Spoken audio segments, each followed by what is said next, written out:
Well, joining me tonight, some of the main players in this controversy, and to make the point clear that we're looking, ironically, at tapes claiming to have been doctored both by Vir Sanghvi and BHUSHAN, who are on opposite ends of the divide.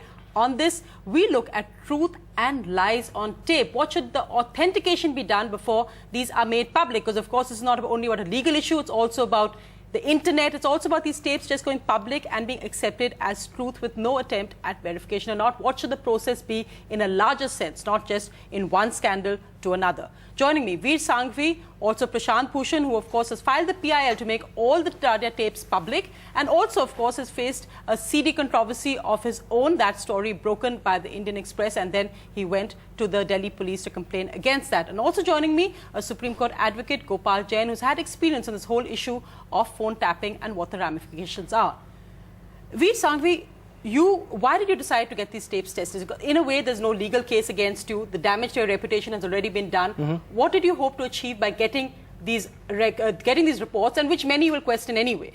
Okay. At the moment this controversy broke, I wrote a column in Counterpoint in which I said the tapes had clearly been doctored. I said that on my website. I've said that to interviewers. I've said that to the Public Accounts Committee. I've said that to Press Council. I've said that again. I went to 3 different people. They told me that technology is now advanced this stage. It'll be very, very difficult for us to find any kind of evidence. Forget about it. I forgot about it. Then the Prashant Bhushan tape was released. Whatever Prashant Bhushan may say about me, and I may disagree with a lot of what he says, but Shanti Bhushan's integrity, I think, is beyond dispute. I heard that tape in which Shanti Bhushan is saying, Prashant will do a thing for you for 4 crores, he'll fight a PIL, we'll fix this judge for you. And I knew in my heart that was completely untrue. The problem was the tape had been verified. Prashant went and got it checked by 2 different people who apparently said it was bogus. And that encouraged me that if Prashant can do it, why can't I do it? I tried again. I got one guy, the guy who you had on camera, who said the tape had clearly been edited. I knew people would say this is a bit dubious. I went to a second guy. These are guys used by the FBI, used by US police forces, really well respected.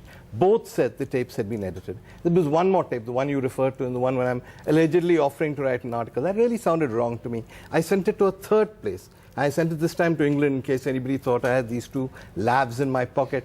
That guy did a voice sample, and he said the voice clearly is not yours. It may sound like yours, which suggested it had been digitally tampered with. These reports are open there on my website. It's possible to argue, as Prashant says, why did you wait 6 months? But I've explained why I waited 6 months. It's possible to say he's not convinced. Well, I'm sorry he's not convinced. But in the case of his own tapes, there are 2 different tests done by the Delhi police, which have filed a case saying they're genuine, that they asked for money. I don't believe that. I don't think Prashant to take the line that my tapes are fakes, my tests are right, everybody else, hey, you're all liars. I think it's silly. Prashant Bhushan, this is not really about you versus Vir Sanghvi. It's about a larger issue, because we've seen in the last 1 year, 1.5 years, and perhaps this was started by Amar Singh, who seemed to have this proclivity for producing tapes like a rabbit out of a hat, Sanjay Dutt doing sting operations. It had become the latest weapon, as it were, whether you want to call it journalistic, whether you want to call it activist, whether you want to call it the internet, that these tapes prove that this person has done something. Questions raised now, as both ways are looking at it. Many will think Vir Sanghvi is guilty, many will believe him, many will think the same of you. How do we look at the process of authentication, of verification at a time like this, and how important is that, do you feel? No, I think it's very important for anybody who airs any tapes or puts them out on the website, especially tapes which contain defamatory material, to be fairly sure or almost certain that the tapes are genuine and that the conversations are genuine.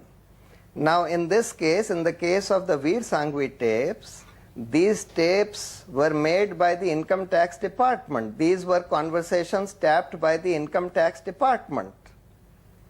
Now, is he suggesting that the Income Tax Department has fabricated these conversations, especially his conversations?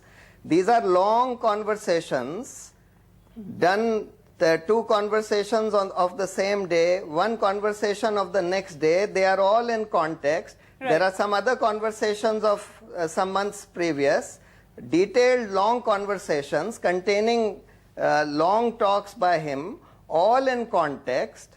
Nobody denies the authenticity. The transcripts have been put out on public websites more than 6 months ago.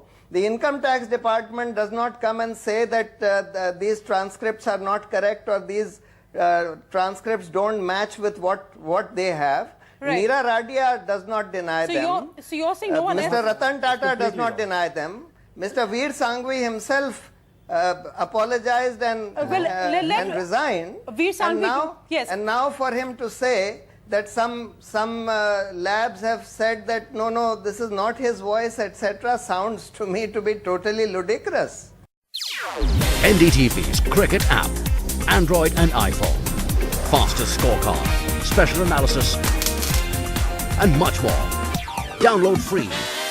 ndtv.com/apps.